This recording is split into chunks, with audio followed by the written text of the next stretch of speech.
Hello, everyone, and welcome to the Conscious Health Podcast with my co host, David Ortega, a holistic health coach. And today we are actually talking about it's something that we mentioned in our last episode of Beyond the Diagnosis, is actually looking at ancestral patterns. So today we're looking at healing ancestral patterns through the body.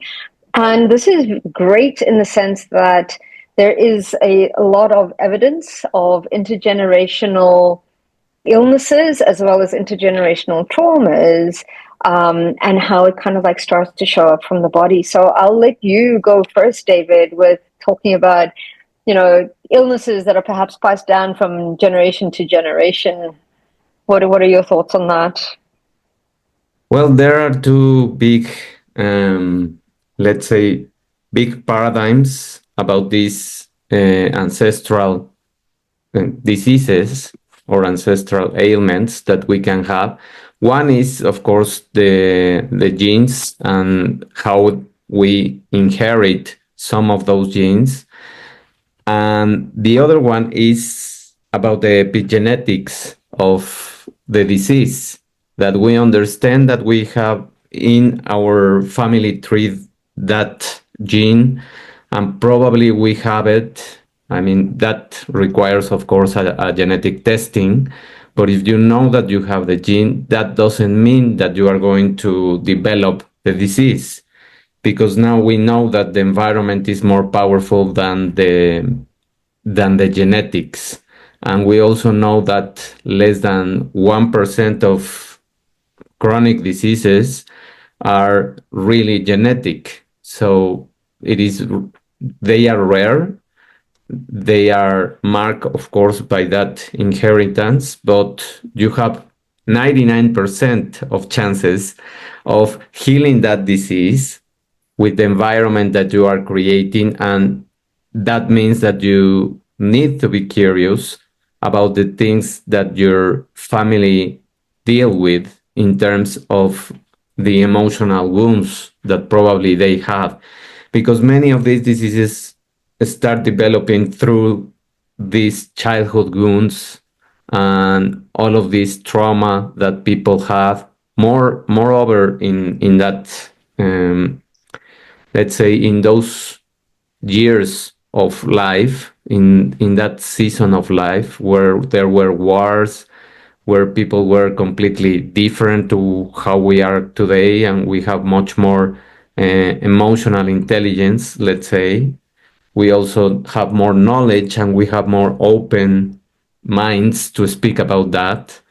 And probably in the 1900s or in the 1800s, people didn't have any kind of knowledge about many things.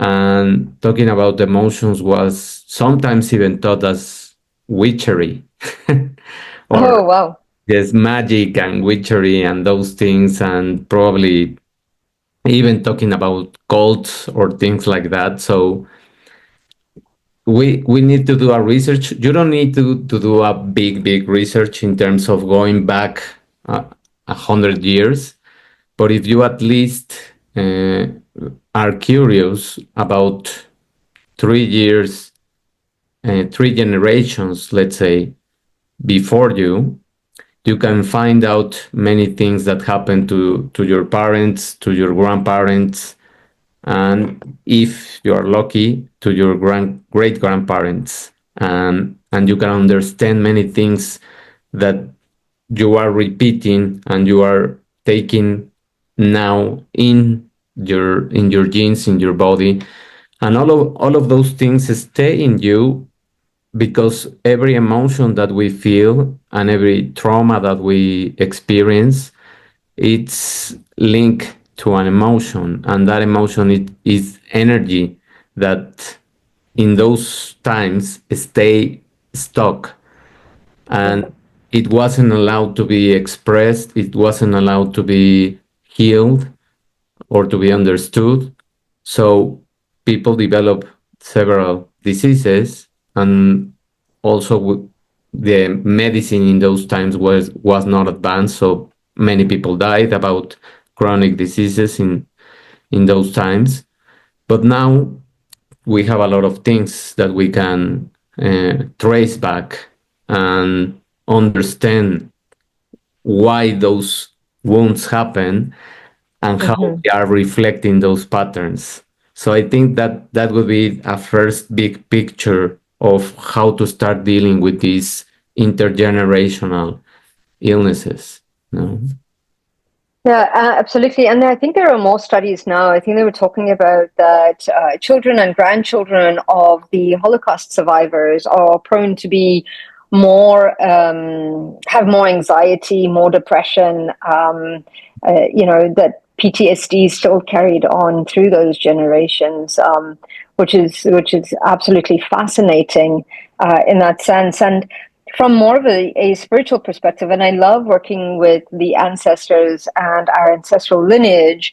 I actually do quite a lot of work with the ancestors and within the Akashic records, because if we look at even before we were born, we actually look at, or it is at least my belief that, at least for now, that we choose the lineage because of the limitations and because of the gifts that they already have. And I agree with you that, a lot of the disease is,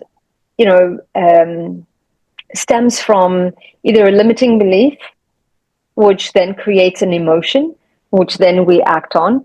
And the power of our minds are absolutely incredible. And also, if we think about what our ancestors have been through in fighting wars, fighting famine, there's an aspect of that the emotions did get stuck because it wasn't safe to express them. So if we think about it, a lot of men went to war, and in order to survive war, they had to switch off their emotions to be effective, to protect the woman, to protect the children. So there was very much that closing off of that heart, in order to survive. It was a survival mechanism that, really was needed back then. And that expressing one's emotions sometimes was seen as weak as well, because it rendered you vulnerable in a place where you actually really didn't have that opportunity to be vulnerable, because it would have been dangerous. So we end up from generation to generation, picking up these habits, but repressing those emotions. And a lot of the times, I believe that the soul chooses those generations to make a change within that. Right. So it's almost kind of like a lot of the times we're born to actually either reinforce some of these habits, these belief systems, or we're born to be nothing like them, which is a lot of the times how we start to break those genetic codes, in the sense of, I've been born into my mom's family or my dad's family to be nothing like them, because that doesn't work for me anymore, or that doesn't work for the society moving forward, or whatever it may be. So these are generations that come in to make those changes. So, for example, to allow those expression of emotions, to allow, whatever is there. But we start to see things like, say, for example, and this is just a very broad, cancer sometimes is linked to the repressed anger that has been suppressed throughout the generations, which then becomes resentment. And emotions are energy in motion. It needs to be expressed. There needs to be an outlet. Otherwise, it starts to cause some sort of a dysfunction or a backup in the body, which is then creates, whatever it might be. So depending on where the cancer for us tends to manifest or present, will kind of like, a lot of the times, and I'm also generally speaking, because people are just, we're so multidimensional. So for example, breast cancer, a lot of the times is a repressed anger about certain aspects of being feminine, in not being able to step into that, or having these belief systems or these criteria that you've always believed you need to follow, not feeling seen, not feeling heard, not, whatever it is that woman means to you, that you're not able to express yourself, ends up creating that repressed anger that has been passed down from generations to generations, depending on what that conformity was. And then it starts to present itself because we've created the conditions, the belief systems to overcome that and to heal that, which is, I find that to be quite interesting because I do a lot of somatic work, and I start to, one of the things that I really enjoy seeing is kind of like, what is the pattern that's coming in as well? And that's something that perhaps even you might even be able to see from human design. So looking at the human design of the parents, and you'll start to see that blueprint that the children started to choose from and what they've grabbed from each parent on a genetic level of what they've come to work with, which that I find quite fascinating because it brings up that map of, okay, this is what is happening. No, I know you do human design, and then Sarah Cahill, which has also been on one of our guests before, so check her out. She also does human design, but that's a great way to map the, I think, mental, emotional, and energetic lessons that we've come to experience and which tree it's come from, which I find very interesting from that perspective. And we also talk about, and I know very much Six Nations talks about that, about, you know, they always made decisions that would affect the next 7 generations moving forward. So we know that when we do our healing, it affects the generations before us because energetically it pulls on those genes for the others to do the work. It creates that space of healing for the generations that are here because we're all interconnected, especially since we're family.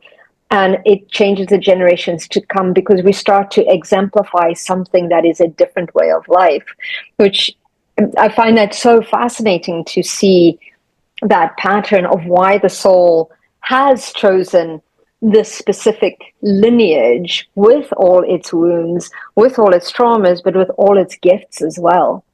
Right, which is we tend to focus only on the negative. Oh my goodness, I inherited this from my parents. But yeah, you also inherited a hell of a lot of awesome stuff. You know that you know, if you're wanting to step into that in the sense of like, for example, for me, I was like, I want more discipline. Like, who in my family tree was known for that? Because energetically, I can switch on those genes. I can align to that energy. That is there, and yeah, that's my belief system. So I spend a lot of time in looking at those traumas and releasing that. And yes, a lot of the times it is our parents that create those traumas for us, and us as parents know that we're probably trying to minimize that for our children.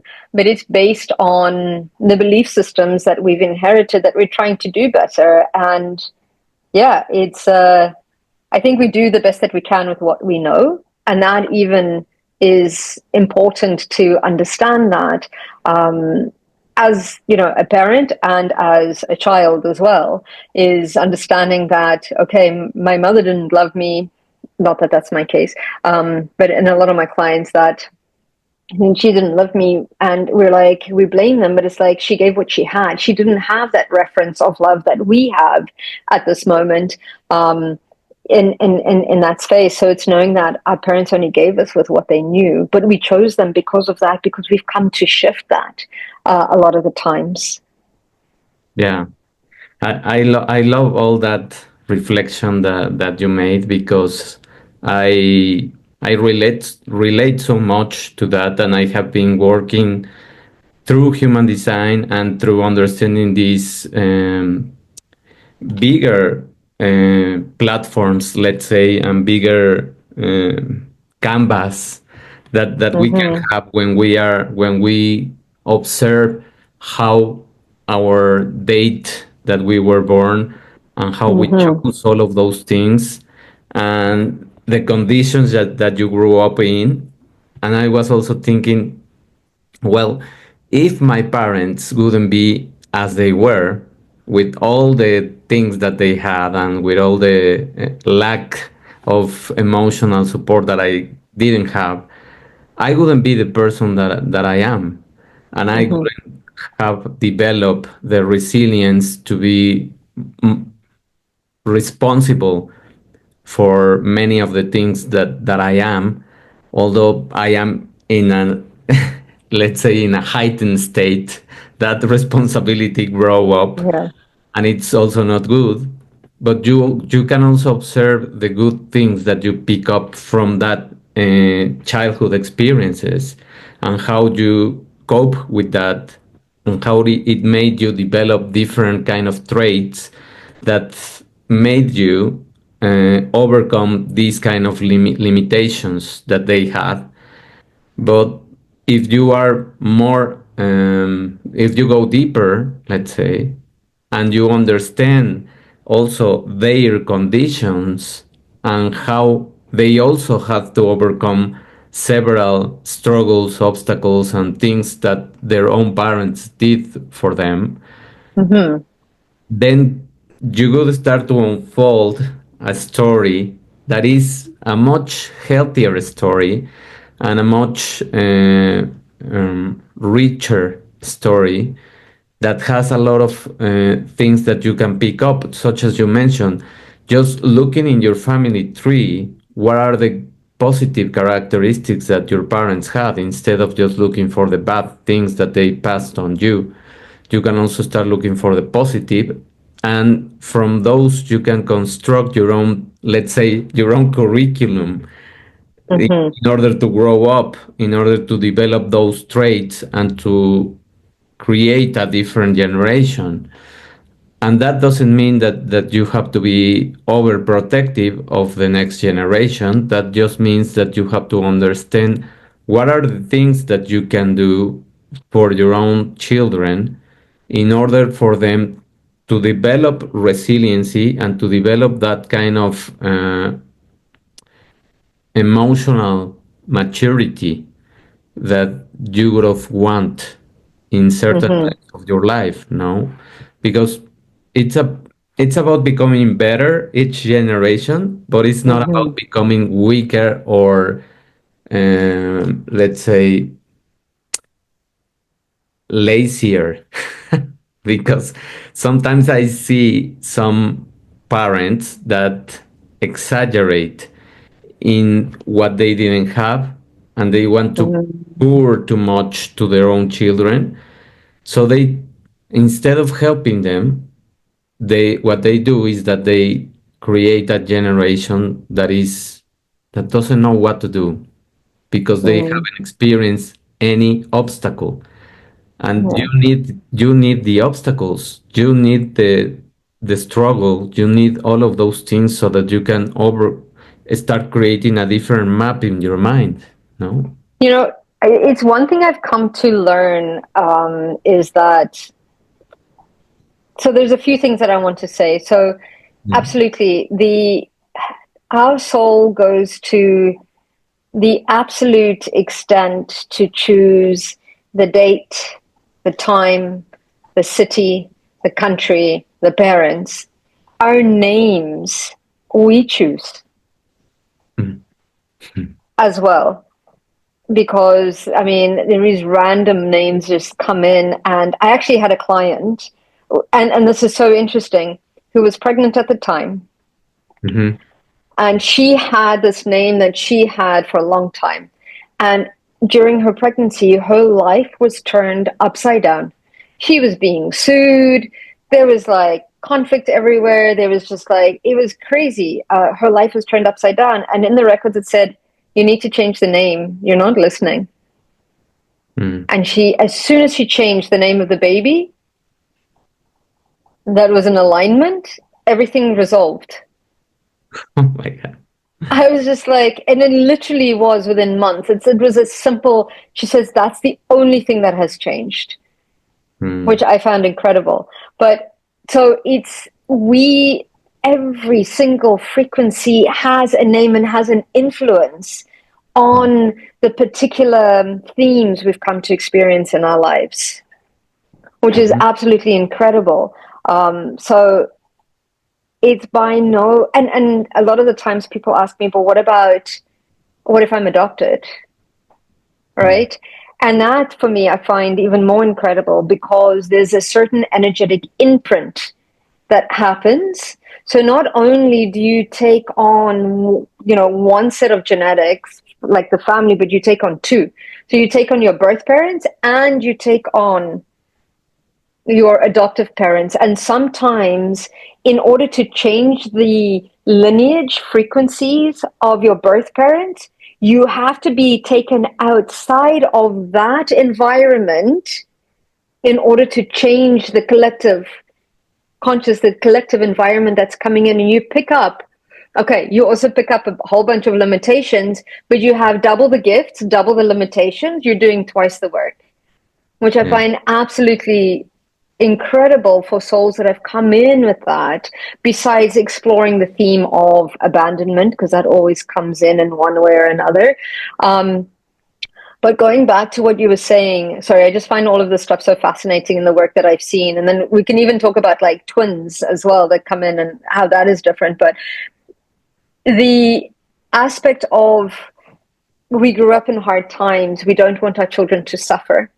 And I know that from my personal experience, and we try and give them the childhood we never had, or that our parents couldn't give us, or live through their eyes, kind of a thing. It was one of those things that it was just like, oh, I hear my mom saying, I wish I'd given you a better, upbringing. And then we try and do that because they've worked hard, they've facilitated our lives a little bit. So we try and facilitate that. But our children will look for trauma. They will look for it. Even if we do not, we pad them, they will find it, because this is why we're born on this planet. It's this planet of learning. When we're not, and it's not to be stuck in suffering all the time. It'll happen naturally. So don't go looking for it. But it will happen. It will fall. But when it does fall on your lap, it's work through it. Because we have that certain energy frequency that will pull those people towards us. But our children will explore their themes. And like you say, if we don't allow them to explore those themes that they've come to explore, we deny them the lesson, and it keeps coming back. Those opportunities for them to learn and for us to learn will keep coming back as well if we ignore our own lessons, right?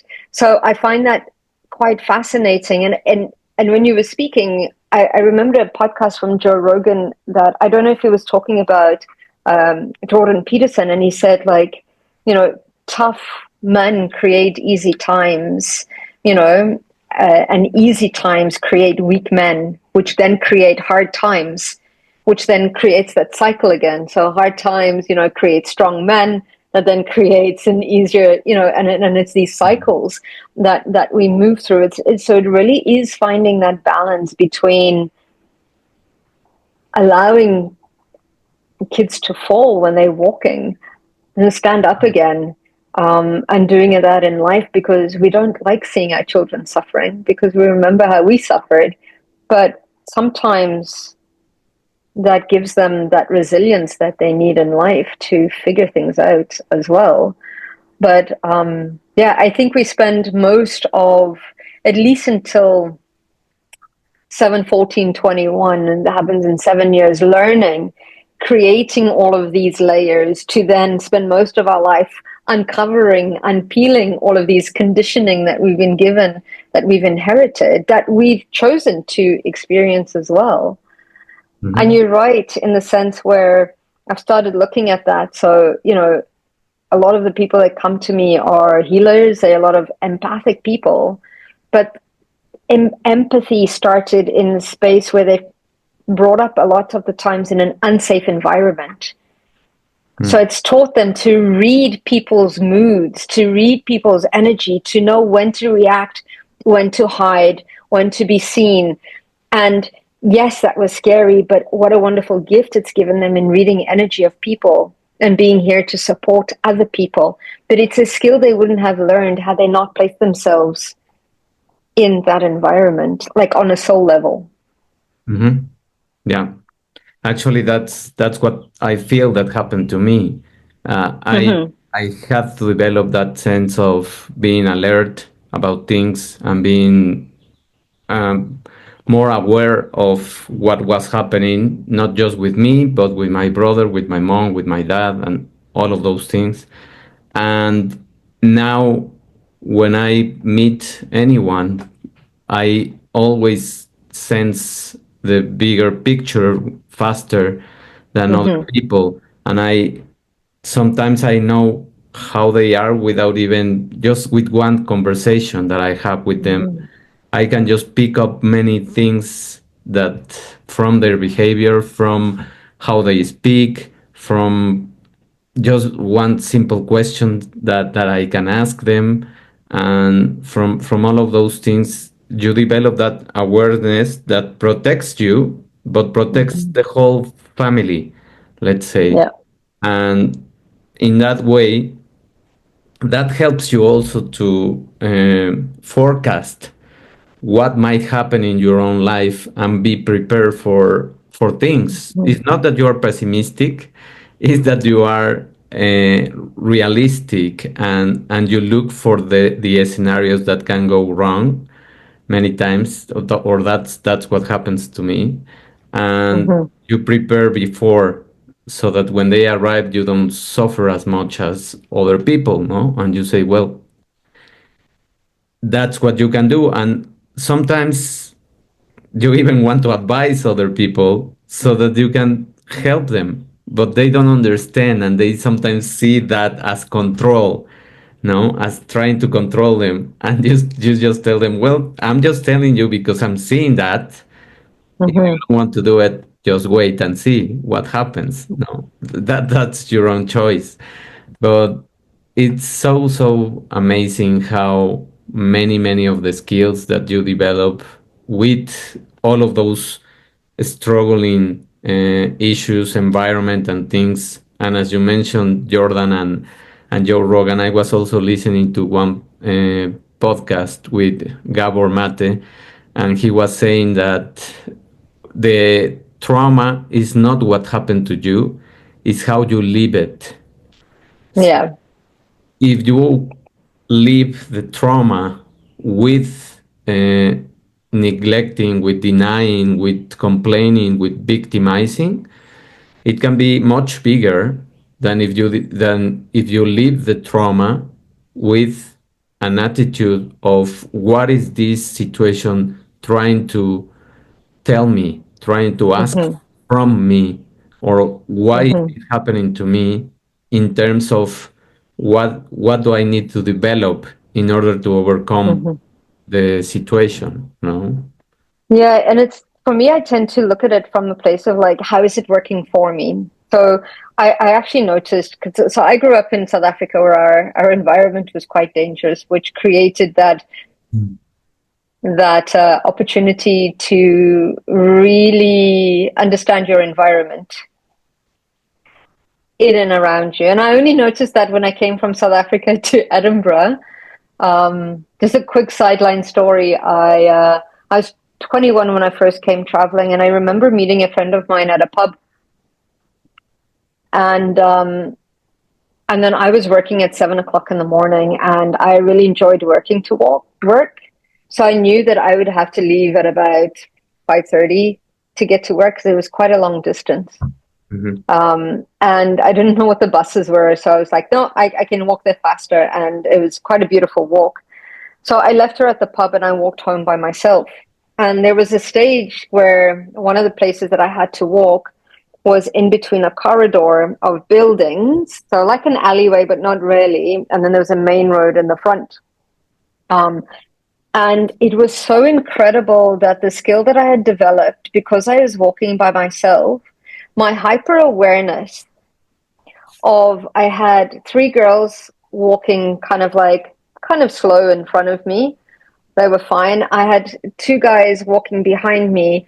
I already knew I could determine energetically the speed that everybody was walking in, the level of toxicity and how much they had drunken at that time. Had I been safe, I was already looking at outlets in plans of, if something happens, where will I run?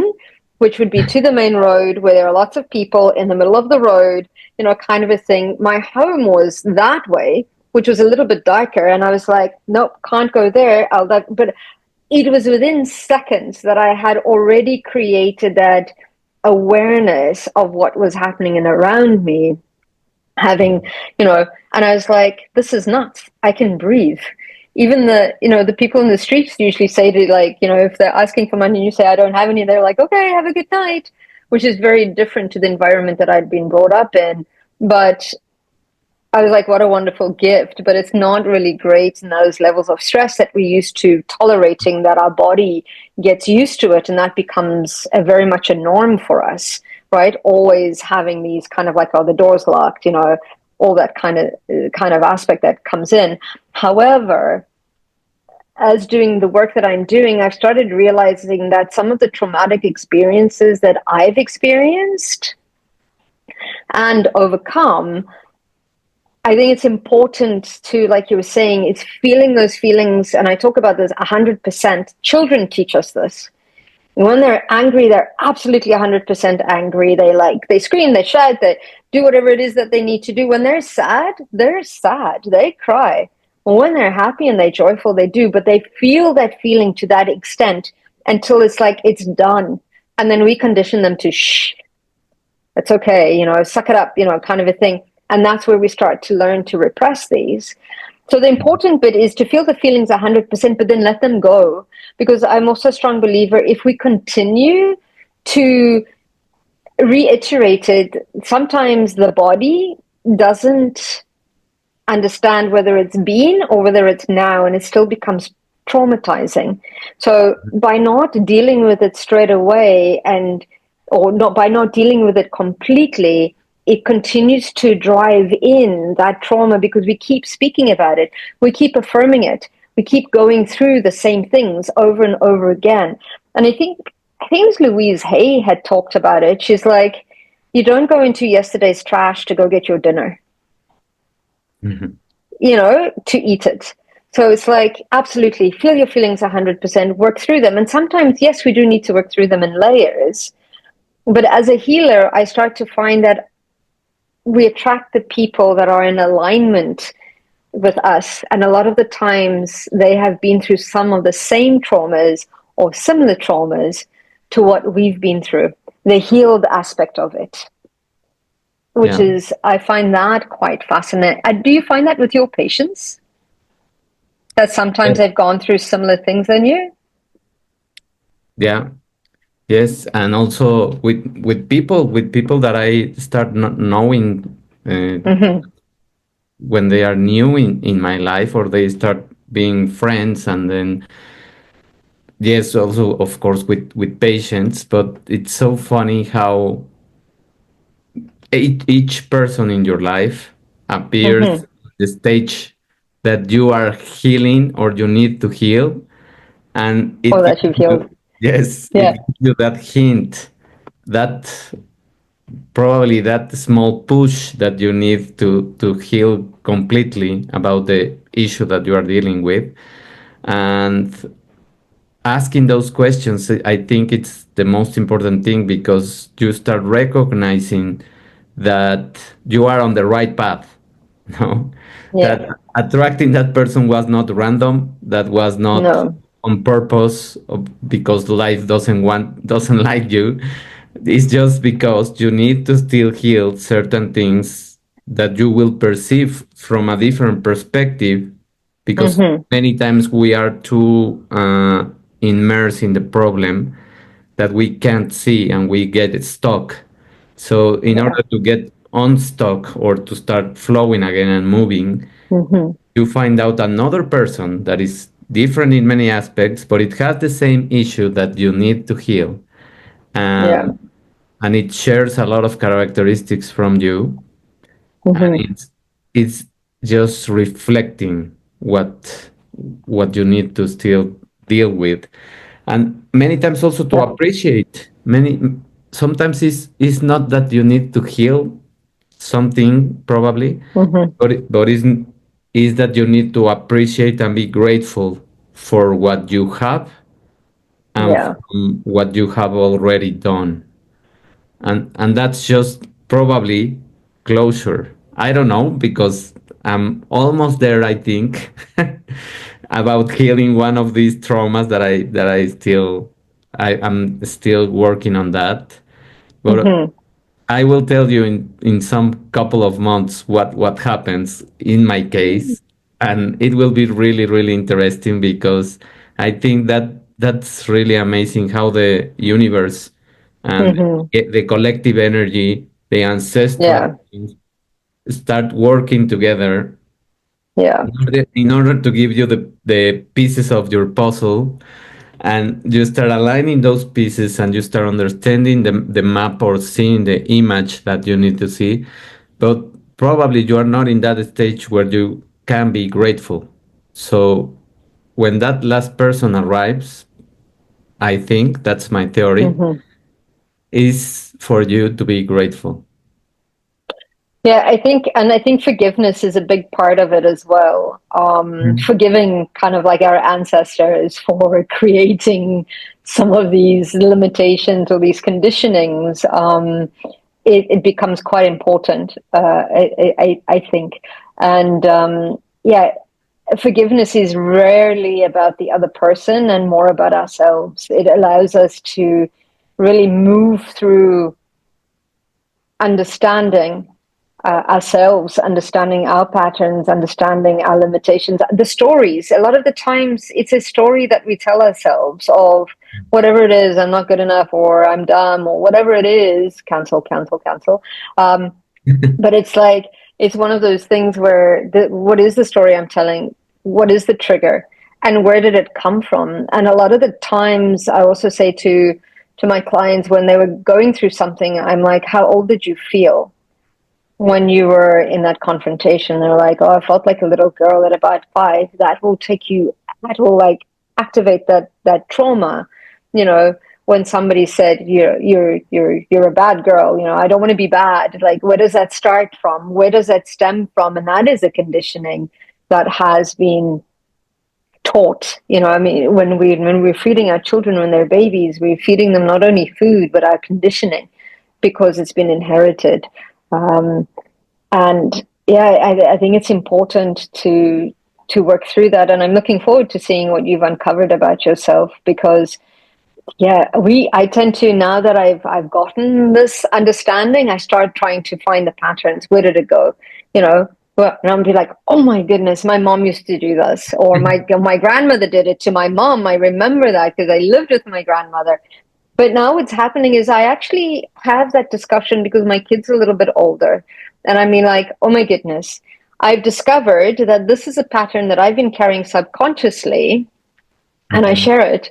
And I'm like, and now to choose to continue to do it is not unconscious, it's a choice, Mhm. right? So, and it's not about beating ourselves up about the past, but it's really looking again, we would be traumatizing ourselves because a lot of the times we meet ourselves with judgment, right? And we don't even know that we're doing what we're doing because it's unconscious. So the deal is once it becomes conscious, it's there's an understanding, there's a forgiveness of self, there's a gratitude for the person that highlighted that to us, because usually they're the ones that we shock with, that we have that altercation, that confrontation with.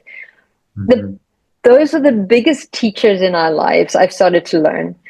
You know, Yeah. the bullies, the people that hurt us so deeply are our biggest teachers. And if we look at it from a spiritual contract perspective, we've asked them to show up in that way, to Mhm. teach us that lesson, to give us that opportunity, and we're providing the same thing for them at that time as well. We start to look at it. There's nothing that happens by accident. But yeah, so I started bringing that in discussing that with my daughters, and both two of them are so different from each other. So one has Mhm. definitely changed that pattern completely in the opposite direction. And then the other one is the same. So it's kind of like, where do we find that middle ground between us? And sometimes it's needing to be one way or the other, but it's kind of like fascinating to notice the patterns and how they're changing it or how they're enforcing it because we've conditioned them in that way, right? Which is interesting to watch from a space of observation. So I've tried to accelerate it by not only having that conversation with the generation before me, which is my mom, but having it with the generations that are still to come. So I was like, oh my goodness, I've noticed this. And then we actually had a discussion And the last one, which was all around people pleasing and how it's conditioned, especially as women, as girls, is what the, and then speaking to a cousin of mine, and she's like, I'm going through the same thing where I'm feeling guilty for not putting other people ahead of myself, but I need to put my family ahead. And how do I manage all of this? And I was like, well, we're going through the same thing because we start genetically, that energetic pool starts to shift within our siblings because our energy is, so they're the direct link next to us, right? So it will pull them one way or another. And sometimes they will dig their heels and say, no, I want to keep this pattern, which is why we argue, or they have a fear for you. And they're like, don't do that. You're going to get hurt, and it's kind of like, no, it's okay. I can choose a life that isn't being X, Y, and Z. I'm going to go off on my own because I'm making the changes within the lineage. And then you're showing them it's okay, and then they'll be like, oh, maybe it is okay to do what I want to do and not what my parents want me to do or my grandparents or, kind of a thing. So I just find it also fascinating and so multifaceted, which is beautiful to see where these patterns, and I definitely see them within myself for sure. And yes, my friends, my clients, the people around me usually come to bring up a lot of the pattern that we are going through as well, which is beautiful. Yes, it is so amazing how also the synchronicities start working in that way, because my daughter was feeling that she didn't belong during the weekend, and she had a hard time adapting with her friends because sometimes she feels that her friends reject her. Mm-hmm. She doesn't even know why, because in that age it's also difficult to construct a dialogue or to really tell the why you don't like certain people. And I was feeling the same way in those days. I mean, I first told her mom that I was feeling like that, and then she told her mom the same thing in two different backgrounds, no? But I said, I spoke with her yesterday and I told her that many times we are conditioned by society to be accepted by everyone, and not everyone has to accept us the way we are, because many times they don't even understand themselves. Yeah. So they don't understand what they are rejecting, and they sometimes reflect what their own parents, in terms of children, Mm-hmm. and many times reflect what their own parents are rejecting, or the environment Yeah. that they are living in. So it's the best way to act. And what I just told her is the the only thing that you can do is ask your friend. Well, first recognize that you are hurt by what she's Mm-hmm. doing. I mean, just tell her that you don't feel good because she's rejecting you, and you would like to know why she's rejecting you. And try her or give her some time to think about that, or to tell you directly what is happening if she knows. Mm-hmm. No? If she doesn't answer you, or if she just doesn't want to give you the answer, just understand that anyone that doesn't accept you as you are is not really your friend. Mm-hmm. So try to understand that many people will pass in your life, and you are very small, of course. You are just 10 years, and you will find many people in your life that won't understand you. And it's Mm-hmm. not you, it's also about them. It's also about don't understanding themselves, or rejecting certain parts of you because they match with something that they don't like about themselves. Yeah. No, and that's what I also lived in my own childhood. I didn't have too much friends. I just had one friend through the elementary school. I just had one friend through the high school. So I wasn't popular, let's say. And I felt different. And many people told me, you are just different. You are just like whatever. And in terms of not liking the popular things. And that sense of belonging also has to do with the lineage that you need to understand and that you need to adapt to the conditions that you are living. Because if not, you will start to feel it in your body, and your body will start telling you, giving you symptoms, no? That is the expression of those ancestral wounds or childhood wounds or things that you need to understand, no?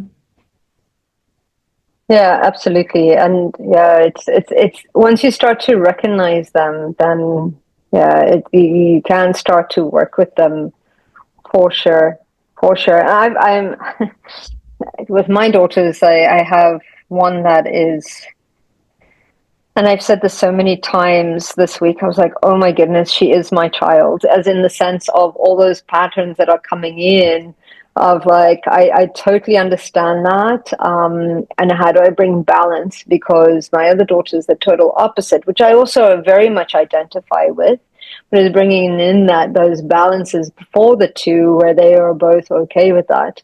And I find that so interesting in that sense of that needing to belong. And one of the things I've always said to my daughters, or try to remind them, is that you don't need to like everybody, and not everybody needs to like you either. And it's becoming comfortable with that, which is important. So I was the opposite from you, in the sense where I was in with all the groups because I could adapt, because that was my resilience in adapting to my environment, which I found very interesting, because in high school we had very much kind of like a division between the jocks, the artistic kids, the smokers, the bad kids. We all wore uniforms, very much part of that. So I did sports, I did art, and I smoked at that time. So I was kind of like in between, okay with all of those, and then the academics as well. So I was just enough to pass. But it was one of those things where you're so malleable and adaptable that you don't know who you are. You're just so easy to go with the flow that you end up losing yourself within that, losing one's identity, because you become everything to everyone. And it's not that it would be, I was just easygoing. It wasn't necessarily that it was one of those things where I would change my personality. I don't think I did. That it would just be easy to adapt because I liked so many things and I was so curious, which is so interesting from that perspective, because it exposed me and I learned a lot.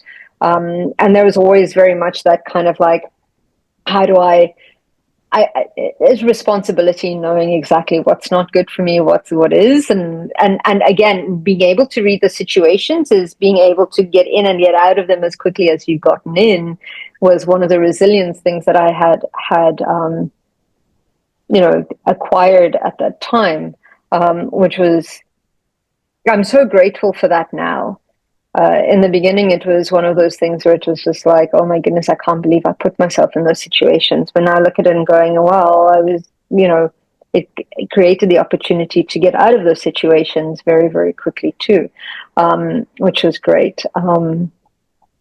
It just, nothing really like that bad, but kind of like going clubbing in downtown Johannesburg, thinking that had a lift, and then the person left without me, and then it was like, how do I get home? Kind of a thing to walk through. It's almost like walking by myself at 18, walking 12 blocks through a city center. That is crazy, but it's just like, it was one of those things. But yeah, we build this resilience. It's part of the themes we've come to experience. I think the themes are quite interesting because of that intergenerational, I call it the gene palette. Like as if you're painting a picture, like all these like genetics that we've chosen, and I believe we even choose what we look like.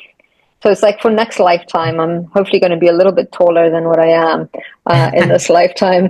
But Like then that. again, so it is just like actually, yeah.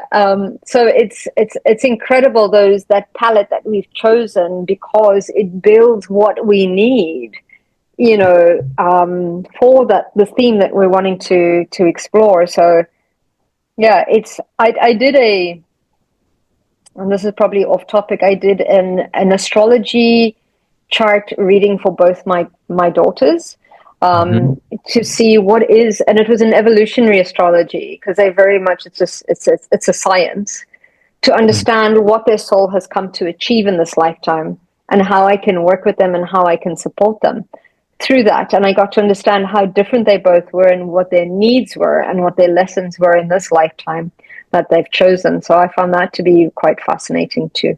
So I'd recommend that either human design or a astrological chart reading, and then combine it with why they chose you. Um, that would also support as well in guiding them too. Yes, I also agree with that perspective that astrology can give you, in addition Mm-hmm. to human design. I think that human design is just like the mastery level, to understand yourself and to have Mm-hmm. the whole picture and deep. It's extremely deep in terms of that you can have a profile in 150 pages Mm-hmm. of your own profile. So Yeah. just absorbing that kind of information is overwhelmingly too much. Is too much. Yeah. But There's a lot having, of, yeah, yeah, sorry. There's no. quite a few modalities, I mean, that are quite interesting when it comes to that with like human design. There's astrology. These are all sciences. Mhm. Um, there's a lady that I know who's really good, and she does what's called your human pin code, which is, I think it was actually developed in South Africa, and she's brilliant because she starts looking at the numbers and how they correspond and what numbers you are in the different aspects of your life.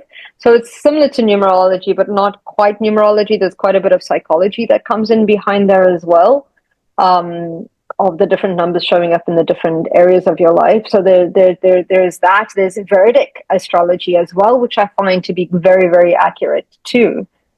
Mhm.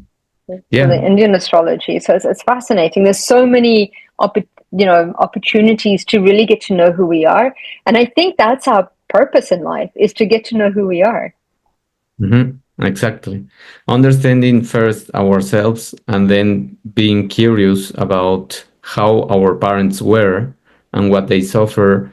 All of those things will create the map that you need to accept the things that happen to you and to understand when each person in your life will be presenting, and to create that awareness, no, to create Mm-hmm. that awareness of that and that compassionate look about what is happening to you, and not taking the victim mode, but taking more the proactive mode, and using those tools to change yourself and to overcome these limitations that will be highlighted for sure in any astrology map or any Mm-hmm. human design uh, chart. No, Mm-hmm. so I think that we can wrap up all this information Mm-hmm. That was a good summary. into how all of those things uh, are expressed in our bodies many times if we don't pay attention. So I think that every time we ignore that and we just live life in a, let's say, in a surviving mode, we start just, instead of healing those wounds, instead of healing that ancestral lineage, you Mm. create more, and you entangle more the things that your own children will have to work with. So Yeah. just pay attention to what your body is telling you, because your body will always highlight those Yeah. things for you. Any kind of symptom that you are having is, now we are very close to saying that many of the diseases that we experience are just created by the emotions that we repressed and Yep. the things that we left behind in terms of not telling them or saying them. And so what I just can recommend to people is pay attention to your body, connect more with your body, and allow the Hmm. healing process to happen. Yeah. Don't be desperate about trying to heal quickly. Yeah. Just allow your own body to have the space and the resilience and the strength to heal the disease. Of course, I'm talking about diseases that you can handle, not any kind Yeah. of acute or very extreme disease. No. Yeah. That needs support as well. Sometimes you need to heal the body to allow the emotions to heal as well, right? Yeah. Which is important too. Yeah. So thank you very much for that summary. I've really enjoyed talking about ancestral healing, and how it manifests within the body. So thank you so much. I hope it was helpful to everyone. And yeah, absolutely. If there's anything you'd like us to discuss from a physical, metaphysical, mental, emotional level, absolutely let us know. And yeah, we're happy to help. And yeah, if you want to be a guest, if you're a healer or if you're in this kind of realm, absolutely reach out to David or I, below. Thank you, Thank you. everybody. Have an amazing night. Thanks, David. Thank you, Natasha. Thank you, everyone. And ask us questions. Give us your feedback. Yeah. Thank you. Bye. Bye bye.